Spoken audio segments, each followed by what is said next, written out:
Hello, Karen. I am so happy to see you. Not even 3 seconds after we said we'll see you next week in our last podcast. We are doing this rapid fire today. Katie, so wonderful to see you 3 seconds / a week later. Slash a week later. Yes. Tomato, tomato. All right. Loving this conversation about saying the weird thing. Love this. So this was inspired by a conversation that I had at work with someone I don't ordinarily interact with very much. And I happened to kind of blurt out a little, not completely non sequitur, but it was a little bit of an awkward blurt out that like I'm a giant Star Wars nerd. And it led her to get up with her computer and start walking around her house. And she's like, oh, Karen, I just want you to see this. And she had, like I said to you earlier, Katie, a beautiful painting of Tatooine, the boyhood home of Luke Skywalker in the OG, the first Star Wars, which is actually what, number 4? I don't know this weird shit, but like, yes, the OG 1977 Star Wars. She had this painting. And then we had this great Star Wars nerd conversation about Star Wars. And it was like, wow, I would never have interacted with this person had I not blurted out the weird thing. That's so amazing. That's so incredible. When you blurted out the weird thing, did you have any like nervousness around it, or you just did it? You just did it. I just did it. Love it. Yes. It just came out. You were just being yourself. I mean, we were in a situation, a very forced, very, very forced socialization situation at work. And so it's so awkward anyway that it's just like, well, the weird thing, everything's a weird thing. Totally. Totally. Also, it's kind of great to talk about weird things. Like, I think that's like, it's so much better, in my opinion, than talking about, oh, what do you do for work? Oh, what did you do this weekend? Even though what are you doing this weekend, unless it's a really weird thing, is actually kind of, I don't know. It's fine. It's not always fine. I don't know where I'm going with this. The point is that like I do have to say that there was one thing that's coming up for me with this. I lead these team meetings at one of my clients, or for one of my clients, and there were like 10 of us, and I found this game online that was called Sell It. It was the coolest game. You just make it up basically.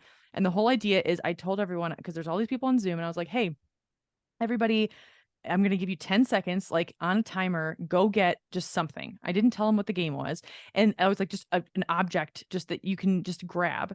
And so then I was like, now everyone's going to go one by one and try to sell that object to the rest of the group. And it was the craziest shit. Like, oh my gosh, my boss, she had this like this pipe cleaner, like it was a cat made out of pipe cleaners, and she was like taking this so seriously, and she was like, this cat is the best kind of pet.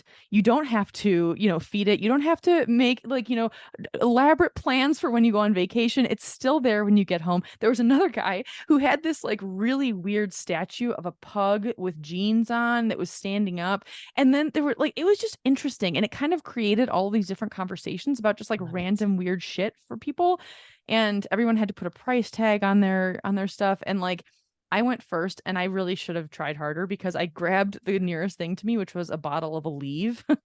and I was like, this is a half used bottle of Aleve for $350 USD. And there were people on the call from like in Australia, and everyone's like, what the hell? Why would you charge me $350? And I was like, because not having a headache is a priceless experience. And they were all like, and then the rest of them just like, had normal price ranges. Anyway, I don't know where I'm going with this. It was just like a weird conversation. It was just random. And it just kind of like opened up something different for everybody. Yes, I love this. I love that it was just also like this weird creative in the moment. Yes, exactly. Like force people to think on their feet. So you were reminding me. So when new people start at my job, we put them in the quote unquote hot seat on Zoom, and there are 6 staffers, and they rotate it sometimes, who have these questions that they ask all the new employees that the new employees answer in front of everybody at this meeting. Oh, wow. Right. And usually they pair people up, but somebody started alone today. And I forgot that one of my favorite questions, I don't think she's ever going to listen to this podcast, but shout out to you, Abby, if you ever do. Her question is, would you rather be in a rom-com with your enemies, trapped in a rom-com with your enemies, or in a horror movie with your friends?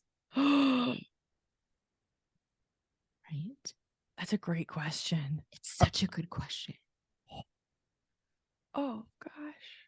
I can't remember. The answer today was really sweet too, and I didn't listen to it. I feel bad. Did you have to answer that question? No, just the new person did. But Oh, but like, I did. Oh, yeah. I did answer that question. I think I said rom-com with enemies because who doesn't love some drama? And I hate mm, horror movies. So like, yeah. yeah, I think that's a really good answer. I love that. I think my initial was to be in a horror movie with my friends because we could just slash some zombies together and I could feel like some camaraderie with them. But at the same time, I hate horror movies. I'm so scared of horror movies and I probably would just cry in the corner with my friends. My God. Right. I feel like I'm not going to project this onto you, but like, everybody has different roles in the Hunger Games scenario. And I feel like I'm the person who's so pathetic that everybody just wants to protect me. Mm. That is my superpower, is just being like, and like, yeah. Totally, totally. I'm not someone who is like, I'm out front with the sword. I mean, maybe I am in some situation. I don't know if I am. No, I'm one of nonviolence. Like, I just want to get along. Let's have a handshake. But what if they chop off my hand? If I'm in a horror movie, they'll chop it off. Oh my What are my God. friends gonna do then? No, fuck it. I'm gonna do the rom-com. Yeah, that's Yeah, it. 1,000%. Yeah, no. But that was Decided. a weird. If you ever get hired at my job, now you have your answer ready. Yes, I do. But that was a weird. Sorry, didn't mean to interrupt. No, I was gonna say that's a weird thing. It is a weird thing. It's a really weird thing. Yeah, I think I should come prepared at parties with some weird facts because I definitely have that. I know I mentioned this previously, like right before we hit record, but like my weird facts aren't weird. They're just kind of like too vulnerable. Like I had this when I did my New Year's party, I invited this couple that I don't really know very well over, and they were super nice. And I was eating chocolate chip cookies, and I was like, "Oh yeah, I don't usually eat them." And they were like, "Oh really? Like we want to stop eating sweets too. Why don't you eat sweets?" And I was like, "Well," and it's like I just couldn't think of a lie, and so I was like, well, I have like really bad anxiety when I eat sweets. And also, like, I wasn't allowed sweets as a kid. And so, like, I just think about like being near my grandmother who I loved and died 5 years ago. And like, like that's, I'm not even kidding, Karen. And they were like, I was like, yeah, I just like being near her because she was the one who always made the sweets. And they were like, okay, we're gonna get something else to eat. And I'm like, God damn. And then I'm like talking to myself. I'm like, do I always have to be an open wound? What? Like that's like it just Oh my ends God. it ends the combo. So it's not a weird thing to say. It's just like filter, filter. But like, I feel like if either of those people had embodied the say the weird thing, they would have been like, they would have just like jumped it. They would have been there with you. You're right. You You're know what I'm so saying? right. Like, oh yeah, I have issues with sugar. Like, why do they want to kick sugar? Or like, what was their grandma like? Or I just feel like there are people who would have just like weirded with you. Yeah, like just rolled with it. Yes. Yeah, I think it would have been great to have had a yes and person in that situation. Totally. It's not that I don't like these people. It's just that I'm like, shit. Like when it's like your second interaction. But then again, if it's your second interaction with a yes and person, then I'm like, oh, we're BFFs for life. The end. For life. Mm-hmm. So true. So say the weird thing. Are we at 8 minutes? I think we're at 9. Oh God. Well, it's been fun. It's been fun, listeners. And thank you, Karen, for coming up with this brilliant idea. Anytime. Everybody say the weird thing. Say the weird thing. We'll see you next week.